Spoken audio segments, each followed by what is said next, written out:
कमळाबाईचे स्वतःला हिंदुत्ववादी कट्टर हिंदू म्हणून हिंदू मुस्लिम शीख ईसाई ह्या सगळ्यामध्ये धर्मामध्ये वाद लावणारे कट्टर नेते तुम्हाला सांगते. पहिले आपल्या भारत देशाचे पंतप्रधान नरेंद्र मोदीजी. अच्छे दिन आलने वाले हे. आता अच्छे दिन कुठं गेले आम्हाला कधी दिसलेच नाहीत. मोदी निवडून दिले की अच्छे दिन येणार, काळा पैसा बाहेर काढणार. काळा पैसा तर बाहेर यायचा लांबच राहिला, पण जो जनतेचा पैसा आहे ना, जो जनतेचा पैसा, तो जनतेचा पैसा GST टॅक्स आमकं ढमकं करून एवढा लुटला आणि त्याचा वापर माझ्या गोरगरीब शेतकरी बांधवांसाठी, विद्यार्थ्यांसाठी, गोरगरीब लोकांसाठी नाही, तर ह्यांचे इलेक्शन आले की पक्ष फोडायचे, ह्या पक्ष फोडायचा त्याला खोके द्यायचे, तो पक्ष फोडायचा त्याला खोके द्यायचा, याच्यासाठी वापर केला. आणि जे कट्टर हिंदू हिंदू म्हणणारे तुम्ही जे म्हणताय ना, आंधळे भक्तांनो, मोदीचे आंधळे भक्त तुम्ही म्हणताय ना, मोदी आहे म्हणून हिंदुत्व जाग आहे. तुम्हाला सांगते, तुमच्या मोदीनं बजरंग बली म्हणजे आपले हनुमान, ज्यांच्या चरणावर आपण माता ठेवतोय, भोळ्या भक्तीनं पाया पडतोय, त्या हनुमानाचा पतंग बनवला आणि हवेत उडवलाय बर का. कट्टर हिंदुत्ववादी तुमचे मोदी धर्माचे रक्षण करते. अरे कट्टर कशाला म्हणायचं ते बाळासाहेब ठाकरे यांना विचारा. मराठी माणसाला कसं जपायचं हे बाळासाहेब ठाकरेंना विचारा. नाहीतर हे आयरे गैरे नट्टू टैरे हे मोदी सारखे ना स्वतःच्या खुर्चीसाठी झटतात. फक्त ते गैरसमज करतात आणि हिंदू मुस्लिम मध्ये आपल्यामध्ये वाद लावून देतात, हे विसरू नका. मोदीनं पतंग बनवला बजरंग बलीचा, हवेत उडवला. आले पतंग मार्केटमध्ये, रामाचा पतंग कोण उडवायला लागलं, कृष्णाचा पतंग कोण उडवायला लागलं, आणि काय विष्णू भगवानाचा पतंग, म्हणजे असे कितीतरी भगवानाचे पतंग उडवायला लागले. कारण आपल्या भारताच्या पंतप्रधानानेच, कट्टर हिंदुत्ववादी पंतप्रधानानेच देवाचा पतंग बनवला आणि ह्याची लाज ह्या आंधळ्या भक्तांना वाटली नाही. एक जणही भुंकायला तयार झाला नाही. नाहीतर आम्ही एखादी टीका केली मोदीवर की एवढे पिसाळलेले, पट्टे बांधलेले, तळवे चाटणारे कुत्रे, जणू तो मोदी ह्यांच्या घरात येऊन घागरीनं पाणी भरतोय, हिरीतून आणून ह्यांचे रांजणं भरतोय, असे तर भुंकायला तयार होते तो. पण जेव्हा मोदीनं हवेत पतंग उडवला हनुमानाचा, त्यावेळेला एक जण कुत्रा नाही तयार झाला म्हणायला की आज अरे ज्याला आपण एवढा कट्टर हिंदुत्ववादी मोदीमुळे हिंदुत्व जिवंत आहे असं म्हणणारे एक जण नाही गेला भुंकायला. बर, आता दुसरा सांगते. आपले महाराष्ट्राचे मुख्यमंत्री देवाभाऊ, तो जलील का काय नाही का, जलील तो जलील आपल्या हिंदू धर्मातल्या संक्रांतीच्या सणाविषयी बोलला आणि पतंग कट करायचं असं काहीतरी तो बोलला. तर जलील, तो असा बी जलील आहेस, तुला स्टेजवर लोकांनी चपलानं मारलं तरी निर्लज्ज माणूस तू आहेस. पण तुला माहितीये का, तू तुझ्या धर्माविषयी बोल ना, तू हिंदू धर्मावर टीका करायची गरजच नव्हती. हिंदू धर्मावर टीका करायची गरज नव्हती. कारण तुला माहितीये का की जे आम्ही लोक हिंदू मुस्लिम भाई म्हणून राहतोय, जे माझे खूपच चांगले मुसलमान बांधव आहेत, तू बोलण्यामुळं त्यांच्यावर परिणाम होतोय, त्यांना परिणाम होतोय. कारण कुठंतरी हिंदू लोकांच्या मनात तिरस्कार निर्माण होतोय त्या सुद्धा लोकांविषयी जे चांगले आहेत त्यांच्याविषयी सुद्धा. आणि आता मी ह्याच्या देवाभाऊचं नाव काय घेतलं तुम्हाला सांगते. आमच्या देवाभाऊनी तुम्हाला माहिती आहे का, औरंगजेबाची कबर तोडायचं, खांदायचं, फोडायचं बोलत होते. मला सांगा, ज्या वेळेला औरंगजेबाची कबर खोदा फिदा ही सगळं देवाभाऊ म्हणत होते ना, त्यावेळेला देवाभाऊनी त्यांचा पोरगा पुरगी आपल्या लेकरांबरोबर पाठवले का हो कबर खांदायला? आणि सगळं सरकारच देवाभाऊच्या हातात होतं ना, मग देवाभाऊनीच येऊन कबर खांदायची. पण असं नाही केलं. ती कबर खांदण्याच्या विषयावरून किती वाद तंटे झाले का नाही, कुणाच झाले? हिंदू मुस्लिम आपल्यासारखे गोरगरीब लोकांमध्ये. आता त्याचं कारण सांगते. आता तुम्ही म्हणाल देवाभाऊ काय बोलतील ह्या लोकांनी कशाला ऐकायचं नाही. छत्रपती शिवाजी महाराज, छत्रपती संभाजी महाराज ह्यांना दैवतच नाही तर आम्ही आमचं काळी जीव मानतोय. मग जेव्हा देवा भाऊन आदेश बोलले कबर खांदायचं, कबरीचा विषय, आता ती पुरातन तत्व विभागाचे काम आहेत, त्यांचे कायदे कानून सगळे असतात. आपण कुणीच कबर नाही खांदू शकत. आणि जर कबर खांदायचीच असत तर माझ्या छत्रपती शिवाजी महाराजांनी तिथं कबर बांधलीच नसती. मग आता देवा भाऊने आदेश सोडले.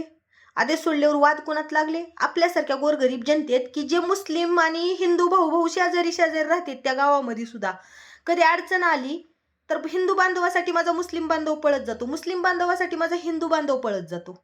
पण त्यांच्यामध्येच वाद लावून दिली ह्या कबरीसाठी. आता मी परत काय म्हणते, तुम्ही काय म्हणसाल की ह्यानी कशाला ऐकायचं? कुणाचं ऐकायचं नाही. छत्रपती शिवाजी महाराज आमचे जीव आहेत, काळीज आहेत.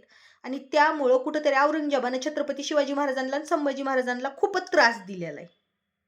त्यामुळं डोक्यात तिरस्कार आहे. हे लगेच भावनेपोटी गेले पळत. आणि जसं आपण आपल्या छत्रपती शिवाजी महाराजांना, संभाजी महाराजांना मानतो, तसं जे काही त्यांचे लोक आहेत, औरंगजेबचे भक्त आहेत, ते औरंगजेबला मानतातच. त्यांचा आलमगीर वगैरे मानतात ती. मग त्यामुळे ते लोक विरोध करायला येणारच ना. कारण प्रत्येक धर्मावर प्रत्येकाला गर्व असतो. प्रत्येक धर्मातला राजा फिजा काही जे असते ती जास्त त्याला अप्रूव असतंच. त्यामुळे त्या लोकांनी विरोध केला. हिकडले लोक खांद्याला गेले, वाद लागले आपल्या आपल्या लोकात, आणि देवा भाऊ मस्त मजा करत बसला तिकडं. हे आपल्या महाराष्ट्राचे मुख्यमंत्री आहेत. हिंदू मुस्लिम करून वाद लावायचे. आणि मग सगळ्यात आता महत्वाचं तुम्हाला सांगते, जेव्हा इलेक्शन आलं तेव्हा मात्र ह्याने खांद्यावर एकूणमेकाचे, तेव्हा मग ह्या देवा भाऊला आपल्या त्यांची बिर्याणी आवडली ना, हातात हात मिळवली, ती एक झाले.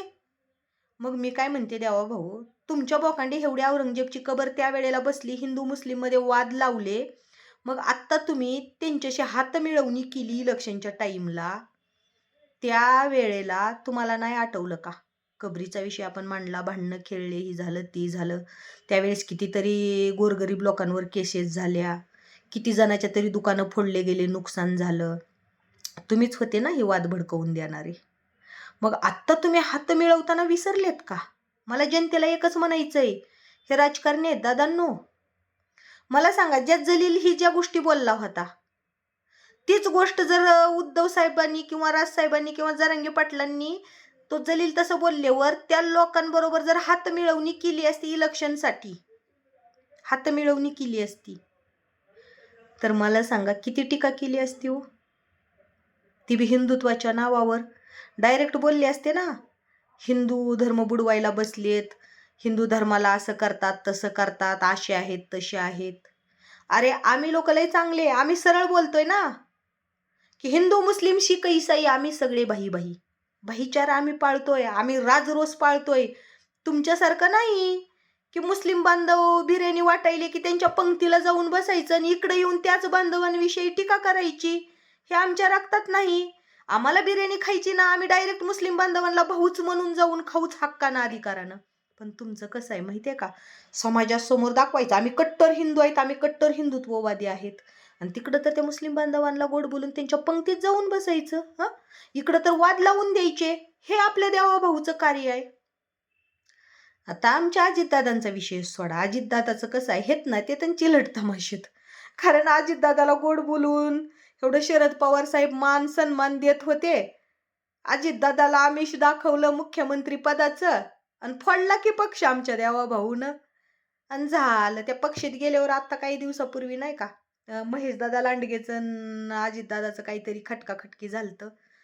आता मला सांगा, देवा भाऊनं किती गोड बोलून आमच्या अजितदादाला इकडे एवढा मान सन्मान, किती इज्जत मिळत होती राव. आणि कुत्रेचे हल्ला लावले तर त्या आमच्या अजितदादा. काय देवा भाऊ असं नसतं, पाहुणे आहेत अजितदादा तुमच्यातले. तुम्ही अजितदादाला हिकाला एवढा मोठा पक्ष फोडून घेतला, बोलवून घेतला, आणि तिथं बोलवून घेऊन तुम्ही त्यांचे अपमान करायले, तिथं खेटरानं मारायला लागले राव. अशी कुठं काय पद्धत असती होई? घरी आलेल्या पाहुण्याला असं कोण करतं का हो?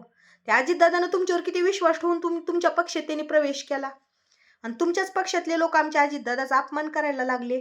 अजितदादा तुम्हाला मी सरळ खरं सांगते, मोकळ्या मनानं सांगते, तुम्ही सरळ आणि मोकळ्या मनाचं माणूस आहे. तुमच्या तोंडात येईल ती तुम्ही बोलून भलेही टाकताय, पण तुमचं अंतकरण निर्मळ आहे बरं का. भलेही आता त्या मुख्यमंत्री पदासाठी कशासाठी तुम्ही त्या पक्षात घुसलात आणि त्यांच्याच लोकांचे चपलं खायला लागलात, पण आत्ता तर तुम्ही शहाणे झाले असाल ना, तर या बाबा आपापल्या पक्षात वापस. कारण शेवटी चुलताय, तिथं इज्जत आहे, 4 लोक इज्जत देतील तुम्हाला. तिकडल्या पक्षामध्ये इज्जत नाही बरं का.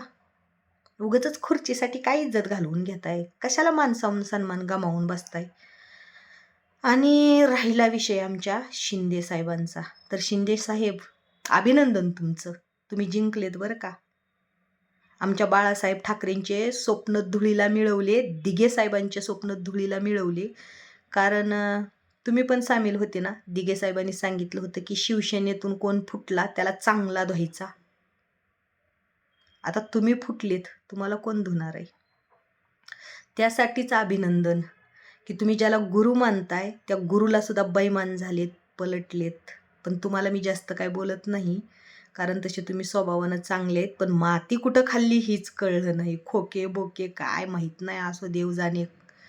पण फक्त एकच सांगल, कर्माचे फळं हिथंच फेडायचेत. आज तुम्ही मराठी माणसांना हरवलेत शिंदे साहेब. मराठी माणसांची अस्मिता, स्वप्न आणि अस्तित्व धुळीला मिळवायला बघितलेत. त्यासाठी तुमचे कर्म तुमच्यासोबतच राहतील आणि ह्या मराठी माणसांचा जो विश्वास तोडलाय तो विश्वास परत कधी तुमच्यावर बसणार नाही.